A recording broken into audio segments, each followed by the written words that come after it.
అందరికీ నమస్తే అండి. ఒక తండ్రి దారుణంగా హత్యకు గురైనప్పుడు, ఆ కేసులో పెద్ద పెద్ద తలకాయలు ఇన్వాల్వ్ అయ్యి ఉన్నప్పుడు, దానిలో సరైన న్యాయం దక్కడం కోసం, ఆ నిందితులకు పూర్తి స్థాయిలో శిక్ష పడడం కోసం, ఆ కుమార్తె చేసిన పోరాటం మామూలుగా లేదు. నిజంగా వివేకానందరెడ్డి గారి గురించి, ఆ కేసు గురించి, ఆ హత్యోదంతం గురించి కొన్ని సినిమాలు తీసినట్టున్నారు కదా ఆ మధ్య. సునీత గారు చేసిన పోరాటం మీద ఖచ్చితంగా తీయొచ్చు. ఒక కుమార్తె తన తండ్రి మరణం మీద అంత స్టడీ చేసి న్యాయం కోసం వ్యవస్థలతో పోరాడి ఒకవైపు సిబిఐతో పోరాడుతున్నారు, ఒకవైపు రాజకీయ వ్యవస్థలతో పోరాడుతున్నారు, పార్టీలతో పోరాడుతున్నారు, మరోవైపు కోర్టులతో పోరాడుతున్నారు.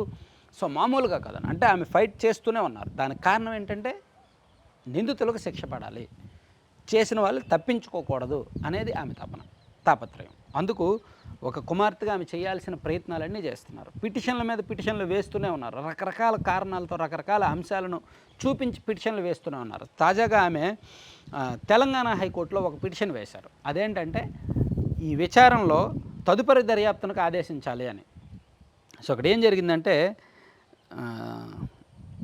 A2 సునీల్ యాదవ్ సోదరుడు కిరణ్ యాదవ్, వైఎస్ భాస్కర్ రెడ్డి సోదరుడు ప్రకాష్ రెడ్డి మనవడు అర్జున్ రెడ్డి మధ్య ఫోన్ కాల్ డేటాను విశ్లేషించి వారి పాత్ర మీద దర్యాప్తు చేయాలని 2025 డిసెంబర్లో కోర్టు ఉత్తర్వులు జారీ చేసింది. సిబిఐ కోర్టు ఉత్తర్వుల నేపథ్యంలో సిబిఐ తదుపరి దర్యాప్తు జరిపి వారిద్దరి పాత్ర లేదంటూ మార్చిలో ఒక అభియోగ పత్రం దాఖలు చేసింది.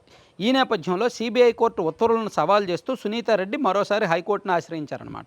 తాను లేవనెత్తిన పలు సందేహాలకు సిబిఐ దర్యాప్తులో సమాధానం లేదని, ఇందులో పలువురి పాత్రపై ఉన్న సందేహాలపై తదుపరి దర్యాప్తు కొనసాగించేలా ఆదేశించాలని కోరారు.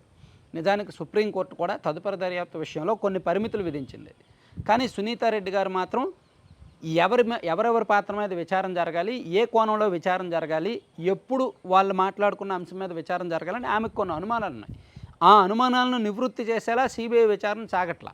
సో అందుకని ఆమె వాళ్ళిద్దరు ఫోన్ కాల్ డేటాను విశ్లేషించండి, వాళ్ళు ఏ టైంలో మాట్లాడుకున్నారు, ఏం మాట్లాడుకున్నారు, వాళ్ళని విచారణకు పిలిపించండి, దాన్ని పూర్తి స్థాయిలో విచారిస్తే నిజాలు కొన్ని బయటకు వస్తాయి, వాళ్ళ వెనకున్న పెద్ద తలకాయలు బయటకు వస్తాయి. అది ఆమె పోరాటం. నిజంగా పెద్ద తలకాయలు పాపం బయటకు రావట్లా ఈ కేసులో సునీతారెడ్డి గారు ఇంతగా ఫైట్ చేయడానికి కారణం కూడా అంతే. చిన్నవాళ్ళు అయితే బయటకు వచ్చేసేవాళ్ళు, కానీ పెద్ద తలకాయలు రావట్లా. భాస్కర్ రెడ్డి గారు అరెస్ట్ అయ్యారు ఈ కేసులో. అవినాష్ రెడ్డి గారి తండ్రి, అవినాష్ రెడ్డి గారి ముఖ్య అనుచరుడు దేవిరెడ్డి శివశంకర్ రెడ్డి గారు అరెస్ట్ అయ్యారు, కానీ అవినాష్ రెడ్డి గారు అరెస్ట్ అవ్వాల. అవినాష్ రెడ్డి గారు సిబిఐ విచారణకి వెళ్లాల్సి వచ్చింది. అండ్ ఇంకా అరెస్టుకి నోటీసులు రెడీ చేశారు. కర్నూలు వెళ్తున్నారనగా తల్లికి ఒంట్లో బాగాలేదు అని చెప్పి ఆయన కర్నూలు హాస్పిటల్కి వెళ్ళడం, అక్కడ ఒక 4 రోజులు సినిమాటిక్ డ్రామా నడవడం అందరికీ తెలిసిందే కదా. సో దాంతో అవినాష్ రెడ్డి గారు అరెస్ట్ తప్పించుకున్నారు. ఆ తర్వాత సుప్రీంకోర్టుకు వెళ్ళారు, మధ్యంతర బెయిల్ తెచ్చుకున్నారు, సేఫ్గా ఉన్నారు. ఒకవేళ ఆయన అరెస్ట్ అయ్యి ఉంటే జనంలో టాక్ మారేది, వేరేలా ఉండేది. నెక్స్ట్ ఇంకా వేరే వాళ్ళ మీదకి అనుమానాలు ఉండేవి. కానీ ఆయన అరెస్ట్ కాకపోవడం, ఆ తర్వాత కేసు నెమ్మదించడం, సిబిఐ కూడా నెమ్మదిగా కేసు దర్యాప్తు నుంచి పక్కకు తప్పుకోవడం, దాంతో సునీత గారి అనుమానాలు బలపడ్డాయి. సో పెద్ద తలకాయలు ఇన్వాల్వ్ అయ్యి ఉన్నాయని ఆమె బలంగా నమ్మారు, మరింత బలంగా నమ్మారు. అందుకని వ్యవస్థలతో ఫైట్ చేసి అయినా, దర్యాప్తు సంస్థతో ఫైట్ చేసి, వ్యవస్థలతో ఫైట్ చేసి, అది పొలిటికల్ సిస్టమ్ అవని, లేదా కోర్టులు అవని, లేదా దర్యాప్తు సంస్థ అవని, ఎవరైనా అవని, ఫైట్ చేసి తన తండ్రి మరణానికి న్యాయం జరగాల్సిందే అనేది ఆమె వాదన అనమాట. సో చూడాలి, ఇప్పుడు తెలంగాణ హైకోర్టులో ఆమె పిటిషన్ వేశారు కదా, ఏమొస్తుందనేది చూడాలి. సో ఇది దీనికి సంబంధించి ఆమెకు న్యాయం జరగాలని నిజంగా కోరుకుందాం. ఆ కేసులో ఎవరైతే నిందితులు ఉన్నారో, అసలైన నిందితులు ఉన్నారో వాళ్ళకు కూడా చట్ట ప్రకారం శిక్ష పడాలని కోరుకుందాం. సో కంటెంట్ అయిపోయింది. కంటెంట్కి సంబంధం లేకుండా మీరు స్క్రీన్ మీద ఒక యాడ్ చూస్తున్నారు కదా, laddupallaem.com. సో ఇది మనం ఎందుకు ప్రమోట్ చేస్తున్నామంటే, కొంతమంది మహిళలు కలిపి ఆర్గానిక్ ఫుడ్ ఒక ఫార్ములా, దాని మీద IIMRలో ట్రైనింగ్ తీసుకొని ఒక మంచి హైజీనిక్ అండ్ హెల్దీ ఫుడ్ తయారు చేస్తున్నారు. సో మీకు ఎక్కడికైనా సరే వీళ్ళు పంపిస్తారండి, DTDC కొరియర్లో. మనకు షిప్పింగ్ USA నుంచి, లండన్ నుంచి, ఇంకా చాలా కంట్రీస్ నుంచి వీళ్ళకి ఆర్డర్స్ కూడా వస్తున్నాయి, పంపిస్తున్నారు. మంచి ఫీడ్బ్యాక్ ఉంది.